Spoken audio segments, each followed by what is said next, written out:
Sa pagkatalo nga kahapon ng Dallas Mavericks sa kanilang game laban sa San Antonio Spurs, umabot na sa 6 games ang kanilang lose streak, bagsak sa 1932 ang win-loss record bilang pang-12 sa Western Conference. At sa kasalukuyang lineup ngayon ng Dallas, mukhang wala silang pag-asang makapasok man lang sa play-in tournament. Pero sa kabila ng sunod-sunod na talo ng team na ito, may ilang magandang bagay ang nangyari, katulad ng patuloy na nag-improve ng galaw ng kanilang first overall pick na si Cooper Flag. Bukod sa kanya, gumaganda na rin naman ang laro ni Max Christie, nagiging consistent na pagdating sa opensa. Nakukuha na rin naman ito ang tiwala ng kanilang coaching staff sa pagkakaroon nito ng mas madaming playing time. Kaya mas lumalaki ngayon ang kanyang produksyon sa nakalipas na laro at inaasahan na mas tataas pa ito, lalo pat lumalaki na rin naman ang minuto niya na nakukuha kay Coach Jason Kidd, which is magandang bagay dahil nakukuha na rin naman niya ang tiwala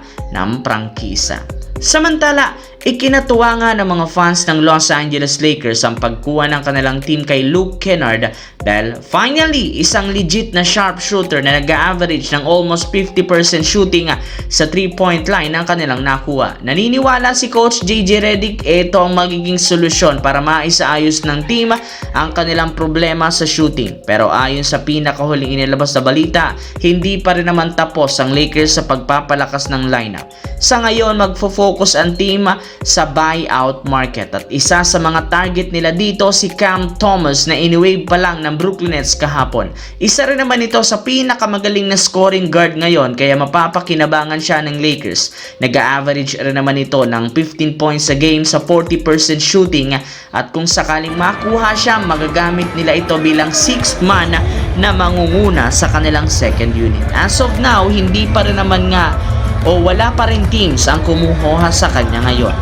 Samantala, since wala ng pag-asa pa ang Indiana Pacers na makapag-compete papasok sa play-in tournament, nakapag-desisyon ng mismong front office, paghandaan na lamang ang kanilang magiging kampanya next season sa pagbabalik dito ng kanilang superstar na si Tyrese Haliburton. Ito ang mismong dahilan bakit ginawa nilang kanilang team ang pagkuha kay Ivica Zubac mula sa Los Angeles Clippers gamit sina Benedict Mathurin, Isaiah Jackson, 2 first round pick at 1 second round. Sa ginawang ito, mas lalong lumakas ang kanilang lineup. Sa katunayan, pangungunahan ito ng bagong starting lineup na sina Tyrese Haliburton, Andrew Nembhard, Aaron Nesmith, Pascal Siakam at si Ivica Zubac. Magkakaroon sila dito ng mas solidong starting center na kakayaning suportahan si Tyrese Haliburton sa ilalim. Kaya hindi nga talaga malabo na mas maging maganda ang kampanya ng Indiana Pacers sa susunod na taon kumpara ngayong season.